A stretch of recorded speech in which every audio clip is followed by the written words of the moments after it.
Hello viewers, जय हिंद। आप सभी का स्वागत है पाथफाइंडर्स बाय एकेडमी पे। सो फ्रेंड्स, एक बात तो क्लियर है यहाँ पर कि चाइना और पाकिस्तान के बीच में जिस तरीके की दोस्ती है, जैसे चाइना और रशिया की दोस्ती को नो लिमिट्स पार्टनरशिप कहा जाता है, वैसे ही आज जियो पॉलिटिक्स और फॉरेन सर्कल में चाइना और पाकिस्तान को ऑल वेदर, इनफैक्ट अब तो आयरन क्लैड फ्रेंडशिप कहा जाता है।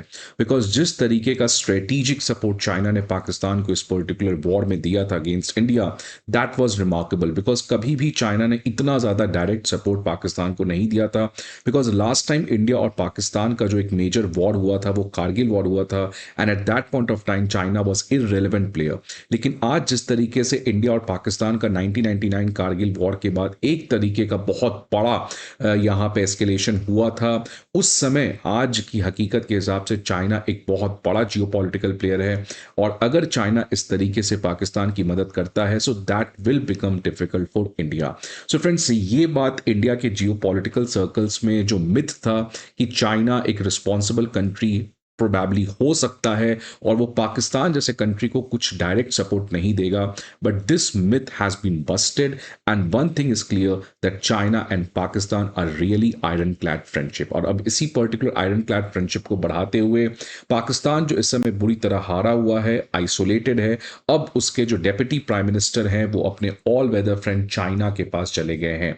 और यहाँ पर वो 2 दिन के लिए जाने वाले हैं, मई 19 से लेके 21 तक। और यहाँ पे वो शी जिनपिंग और वैंग ई जो चाइना के फॉरेन मिनिस्टर है उनसे पाकिस्तान के डेप्यूटी प्राइम मिनिस्टर जो है वो मुलाकात करेंगे। और इस पर्टिकुलर मुलाकात में स्ट्रेटेजिक टाइज को बढ़ाने की बात होगी।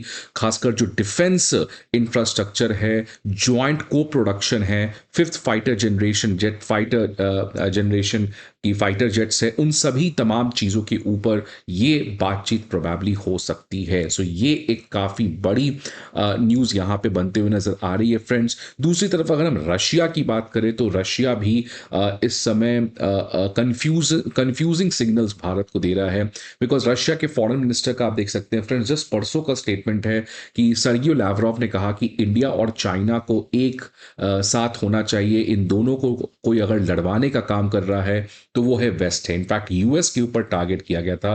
बट फ्रेंड्स, रशिया के फॉरेन मिनिस्टर को यह भी समझना चाहिए कि जैसे हमारे अजीत डोवल जी ने कहा कि war is not our choice, हम वॉर नहीं चाहते हैं, लेकिन अगर चाइना एक टेररिस्ट कंट्री को सपोर्ट करेगा इस तरीके से, वो भी जब इंडिया और पाकिस्तान वॉर पे हैं एक तरीके का, so this is not expected कि अगर आप दोस्ती का हाथ बढ़ाना चाहते हो फिर आप हमारे ही दुश्मन, या दुश्मन ये छोड़िए, एक टेररिज्म को आप सपोर्ट कर रहे हो। So this was not expected. So Russia के फॉरेन मिनिस्टर को पाकिस्तान के टेररिज्म के बारे में भी जरूर बोलना चाहिए था। लेकिन जिस तरीके से आज जियो पॉलिटिकल चेंजेस हो रहे हैं ये काफ़ी अनप्रिडिक्टेबल हैं, और ये भी कोई बहुत बड़ा श्योरिटी नहीं है कि रशिया किस हद तक भारत की मदद कर सकता है। क्योंकि ऑब्वियसली चाइना, इंडिया और अगर पाकिस्तान का कोई टेंशन होता है तो उसमें रशिया ऑब्वियसली भारत का साथ देगा, इसमें कोई बात डिनाई नहीं कर सकता है। लेकिन अगर इंडिया और चाइना के बीच में टेंशन होता है तो ऑब्वियसली रशिया हमारे अगेंस्ट तो नहीं जाएगा, ये बात की तो गारंटी है। बट क्या रशिया जिस तरीके से हमें स्ट्रेटेजिक मिलिट्री सपोर्ट प्रोवाइड करता है, डिप्लोमेटिक सपोर्ट प्रोवाइड करता है, क्या उस हद तक कर पाएगा? That is a big question. Because friends, आपको पता है रिसेंटली शी जिनपिंग रशिया गए थे और पुतिन का वो गेस्ट ऑफ ऑनर था शी जिनपिंग। सो एक तरीके से बहुत लैंडमार्क विजिट था वो भी शी जिनपिंग का, पुतिन के रशिया में पुतिन से मुलाकात के समय। सो फ्रेंड्स, आज एक तरीके से इंडियन सब कॉन्टिनेंट में काफ़ी चीज़ें चेंज हो रही हैं, और ऑपरेशन सिंदूर में वो तमाम तरीके के एजम्पशंस, मिथ्स, ये सब अब हमारे खत्म हो रहे हैं, और आज इंडिया एक नए रियलिटी का सामना करते हुए नजर आ रहा है। और अब तो इंडिया को 2.5 वॉर की बात भी हो रही है, पाकिस्तान, चाइना और इधर बांग्लादेश। बिकॉज बांग्लादेश में जब से मोहम्मद यूनुस आए हैं, और अब तो इनफैक्ट देखिए किस तरीके से नॉर्थ ईस्ट को ये लोग कुछ प्रॉब्लम क्रिएट करना चाह रहे हैं। पाकिस्तान का आईएसआई ऑलरेडी एक्टिवेटेड है, टर्की के स्पॉन्सर्ड एनजीओज वहां पे काम कर रहे हैं, और मोहम्मद यूनुस का पूरा संरक्षण इन लोगों को दिया जा रहा है। सो फ्रेंड्स, एक बात तो क्लियर है कि आने वाले समय में India is not going to face 1-2 but rather it's going to be face a 2.5 war, और इसके लिए भारत को रेडी होना पड़ेगा। लेकिन फ्रेंड्स, भारत जिस तरीके से पाकिस्तान को इस पर्टिकुलर टेंशन में एकदम डिफीट किया है, पाकिस्तान को क्लियरली इंडिया ने उसके सारे स्ट्रॉन्ग पॉइंट्स को हमने ब्रेक कर दिया है और वर्ल्ड को बताया है कि इंडिया जो है वो किसी से डरने वाला नहीं है। और अब फ्रेंड्स, जिस तरीके से ये डेवलपमेंट हुआ है, भारत को ये बात भी समझ में आ चुका है कि चाइना जो है वो भी अब एक बहुत बड़ा डेंजर बनते हुए नजर आ रहा है, बिकॉज इंडिया पाकिस्तान के टेंशन में वो ऑब्वियसली उसके डिप्लोमेटिक सपोर्ट को प्रोवाइड करेगा। तो इसलिए फ्रेंड्स, भारत ने भी इस पर्टिकुलर वॉर के बाद बहुत कुछ सीखा है और इस वॉर के बाद अगले वीक इतने सारे स्ट्रेटेजिक डिफेंस प्रोजेक्ट्स को ग्रीन लाइट कर दिया गया है, मतलब उसका क्लियरेंस दे दिया गया है, जिससे चाइना के लिए बहुत बड़ी चिंता की विषय बन सकती है। सो फ्रेंड्स, वो कौन से प्रोजेक्ट्स हैं जिसकी वजह से भारत के लिए बॉर्डर सिक्योरिटी को लेकर एक बहुत बड़ा गेम चेंजर हो सकता है, इन तमाम चीज़ों के बारे में बात करेंगे। और फ्रेंड्स, एक बात मैं फिर से आपको बता दूं जो मैं हमेशा बात कर रहा हूं, that India has to walk alone. अब now India doesn't have any choices. China के पास ग्रोथ करने के लिए एक अच्छा चॉइस था, बिकॉज उस समय इंटरनेशनल पॉलिटिक्स काफ़ी ज़्यादा शांत था, उतना ज़्यादा अनप्रिडिक्टेबल नहीं था। But when India is in journey towards विकसित भारत, बट इंडिया का इस विकसित भारत के जर्नी में इंटरनेशनल जियोपॉलिटिक्स बहुत चैलेंजिंग होने वाला है, and that's why India needs to walk alone. और अब फ्रेंड्स, अब मैं उन प्रोजेक्ट्स के बारे में बात करूंगा जो बहुत भी सिग्निफिकेंट प्रोजेक्ट हैं। बट आगे बढ़ने के पहले एक important information, Unacademy IAS previous year questions, current affair magazines और प्रीलिम्स मॉक टेस्ट, ये तीनों चीज के पीडीएफ अब आपके सामने लेकर आया है। ये सारे पीडीएफ्स आपको हमारे दिए गए वीडियो पे डिस्क्रिप्शन पे एक लिंक मिलेगा, वहां पे जाके आप डाउनलोड कर सकते हैं। इसके अलावा if you need any other information, feel free to call on this number, और आप हमारे किसी भी 4 ऑफलाइन सेंटर पर विजिट भी कर सकते हैं। अब फ्रेंड्स, देख सकते हैं ये खबर आज ही जस्ट सुबह आ रही है कि बहुत सारे ऐसे हमारे सिग्निफिकेंट डिफेंस इंफ्रास्ट्रक्चर प्रोजेक्ट्स को अब इन्वायरमेंटल क्लियरेंसेस दे दिया गया है, जिसकी वजह से हमारे भारत के बॉर्डर सिक्योरिटी के लिए ये बहुत ही ज़्यादा गेम चेंजर होते हुए नजर आ रहा है। ये जितने भी प्रोजेक्ट्स हैं फ्रेंड्स, वो लद्दाख, सिक्किम और अरुणाचल प्रदेश में हैं। वहाँ पे वाइल्ड लाइफ अथॉरिटी से अप्रूवल जो है वो काफ़ी समय से अटका हुआ था, प्राइमरली जो इन्वायरमेंटल अप्रूवल्स है। लेकिन जिस तरीके से ये इंडिया पाकिस्तान का वॉर हुआ है, now it is a time to punch hard, और इसलिए फटाफट इस इन्वायरमेंटल क्लियरेंसेस को प्रोवाइड किया गया है, जिससे हमारे डिफेंस इंफ्रास्ट्रक्चर प्रोजेक्ट्स को काफ़ी ज़्यादा अब स्पीडली हम बना सकते हैं। और ये जो फ्रेंड्स प्रोजेक्ट्स हैं, ये प्राइमरली सियाचिन ग्लेशियर, लद्दाख और अदर क्रिटिकल बॉर्डर एरियाज में हैं।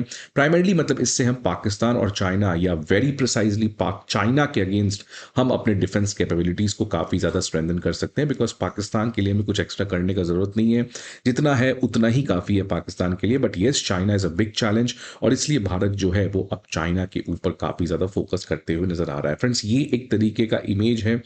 ये हमारा पूरा जम्मू एंड कश्मीर है भारत का, राइट। और इसमें फ्रेंड्स देख सकते हैं, इस समय अगर रियलिटी की बात करें तो ये पाकिस्तान ने इलीगली ऑक्यूपाइड किया हुआ है। यहाँ पे सियाचिन ग्लेशियर में भी इंडिया और पाकिस्तान के बीच में टेंशंस काफ़ी ज़्यादा है, और ये सक्षम वैली है जो पीओके में है इस समय, और इसने चाइना को दे रखा है। अब हमारे जितने भी प्रोजेक्ट्स यहाँ पे बनते हुए नज़र आ रहे हैं फ्रेंड्स, वो सियाचिन ग्लेशियर के पास बन रहे हैं फ्रेंड्स, बिकॉज सियाचिन ग्लेशियर से हमें एक फ़ायदा होगा कि एक तो हम इस पाकिस्तान के इलीगल ऑक्यूपेशन को चैलेंज कर सकते हैं, और साथ ही साथ अक्साई चिन में, लद्दाख वाले रीजन में भी अगर कोई प्रॉब्लम होता है तो यहाँ से भी हम ट्रूप्स को मोबिलाइज कर सकते हैं।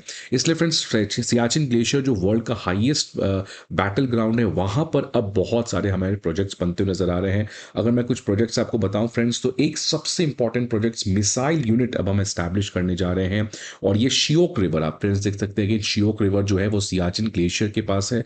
तो यहाँ से हम चाइना पाकिस्तान दोनों के स्ट्रेटेजिक थिएटर्स को काउंटर कर सकते हैं। साथ ही साथ एक फॉरवर्ड एविएशन बेस, तो ये दोनों चीज हम लोग शियोक रिवर पे बनाते हुए नजर आ रहे हैं। इसके अलावा एम्यूनेशन स्टोरेज फैसिलिटीज की, हमारे जितने भी एम्यूनेशन हैं उनको हम स्टोर कर सकें, सो दैट कल को अगर किसी तरीके का टेंशन होता है तो उसको रैपिडली हम मोबिलाइज कर सकते हैं। बिकॉज सियाचिन ग्लेशियर में एम्यूनेशन को भेजना चैलेंजिंग है, इसलिए हम वहां पे ऑलरेडी एक बहुत बड़ा स्टोरेज फैसिलिटी ओपन करके रखेंगे। इसके अलावा friends, reconnaissance and observation flights and helicopters, तो सियाचिन ग्लेशियर्स में कॉन्स्टेंटली हम लोग सर्वेलेंस को कैसे बढ़ा सकते हैं, इसके लिए भी हम बहुत सारे फ्लाइट्स और हेलीकॉप्टर्स ऑपरेशंस को लॉन्च करते हुए नजर आ रहे हैं। तो फ्रेंड्स, सियाचिन ग्लेशियर में इतना ज़्यादा इन्वेस्टमेंट करना ये हमारे बहुत इंपॉर्टेंट स्टेप है, बिकॉज इससे हम लोग बहुत उस पर्टिकुलर रीजन्स पे हर जगह से इन्फ्लुएंस कर सकते हैं। इसके अलावा friends, border outposts, troop housings and road networks, जितने भी हमारे located villages, strategically located villages India China के बॉर्डर में, उनमें भी हम लोग काफ़ी ज़्यादा इंफ्रास्ट्रक्चर अपग्रेड करते हुए नजर आ रहे हैं। एक और सिग्निफिकेंट प्रोजेक्ट फ्रेंड्स यहाँ पे बनते हुए नजर आ रहा है कि डोकलाम प्लेटू, जो कि अगेन बहुत ज़्यादा सेंसिटिव एरिया है, इसके पास एक डोकाला है, तो डोकाला से लेके डोकलाम तक हम लोग एक बहुत ही इंपॉर्टेंट कनेक्टिविटी प्रोजेक्ट बना रहे हैं, जिससे हम लोग डोकलाम में अपने ट्रूप्स को मोबिलाइज कर सकते हैं। तो फ्रेंड्स देख सकते हैं beam base to beam top, तो ये beam base to beam top के लिए हम लोग एक सिग्निफिकेंट रोडवेज प्रोजेक्ट बनाने जा रहे हैं, जिससे कल को अगर कोई भी डोकलाम में इशू आता है तो हम अपने आर्म फोर्स को मोबिलाइज कर सकते हैं। सो फ्रेंड्स, ये एक बहुत ही लैंडमार्क डेवलपमेंट्स हैं। सियाचिन ग्लेशियर एक बहुत ही इंपॉर्टेंट लोकेशन है, और उसमें अब फाइनली भारत इतना टाइम और एनर्जी इन्वेस्ट कर रहा है। ये क्लियर कट मैसेज है चाइना और पाकिस्तान के लिए कि इंडिया जो है वो आपके इन तरीके के न्यूक्लियर ब्लैकमेल या कोई और ब्लैकमेल से डरने वाला नहीं है। आप करते रहो iron clad friendship, but we will hit you with iron to your iron clad friendship.